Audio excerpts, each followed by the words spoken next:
students of York Mills, and welcome to YM News. The issue for today is global warming and climate change.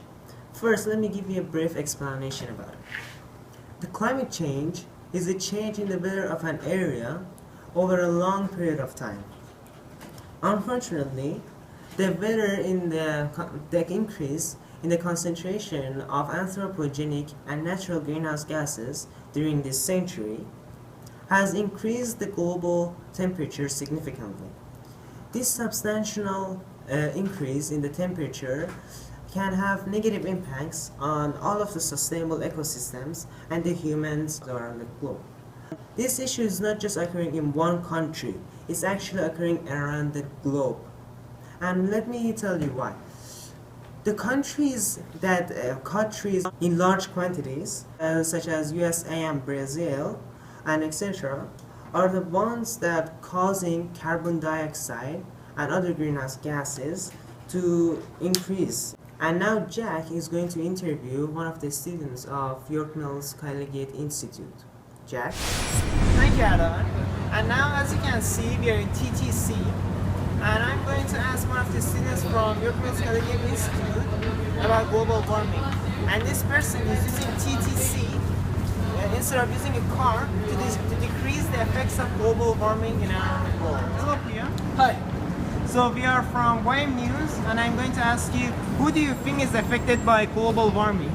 Alright, so actually I've done some research about global warming because I had an assignment for civics that was about global warming. So climate change and global warming will affect the environment and the people in many different ways. So global warming has positive and negative impacts. Some of these influences like severe heat waves and stronger hurricanes could be life-threatening.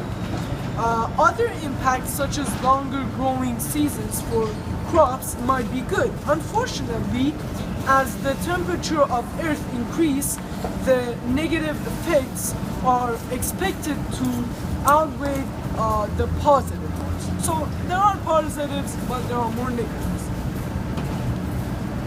And Priya, I also have another question for you. Do you know when this issue began?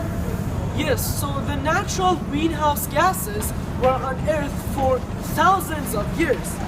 But unfortunately, the increase in anthropogenic gases that are made by humans started from 1975. And from then till now, it hasn't ended. And we have to do something about this issue so we can put an end to it.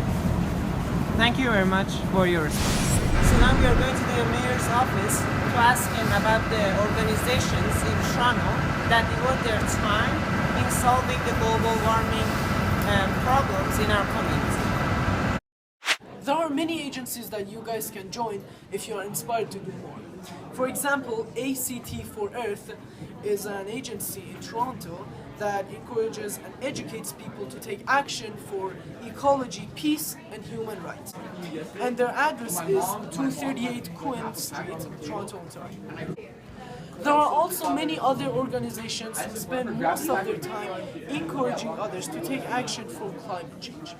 For example, Air Pollution Canada, Bicycles Crossing Borders, and etc. Thank you, Jack. And now back to our station. We have an expert in this field, Mr. Alexander Williams, who is going to explain to us about the impacts of global warming. Mr. Williams, do you agree that the sea ice extent has decreased dramatically over the last century, and that many animals such as polar bears and penguins are dying or are going to extinct? Yes, that is true, and this is a very important issue that leaders of the world and citizens of different countries have to be concerned about and pay attention to. So, now, insect infestations, forest fires, floods, and drought reflect the devastating impact global warming is already having on the vast Canadian landscapes, according to experts from all 10 provinces and 2 territories. Probably the most striking changes are occurring in the far north, where melting ice and permafrost are destroying roads and buildings, as well as harming animal and plant life.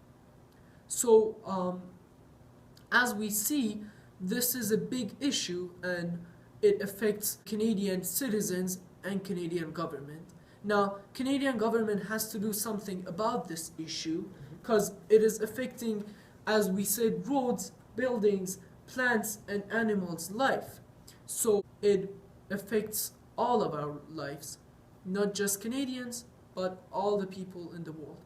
As Robert Collins say, we're seeing more landslides and mudslides than ever before. So I think we need to do something about this, and everyone can have a part in this thing. Like the students of York Hills Collegiate Institute, they can, instead of riding cars to school, use the bus, TTC, or they can walk to school, or they can bike. There are many things to prevent using a car, you know. Yes. And also they can plant trees in their home's backyard.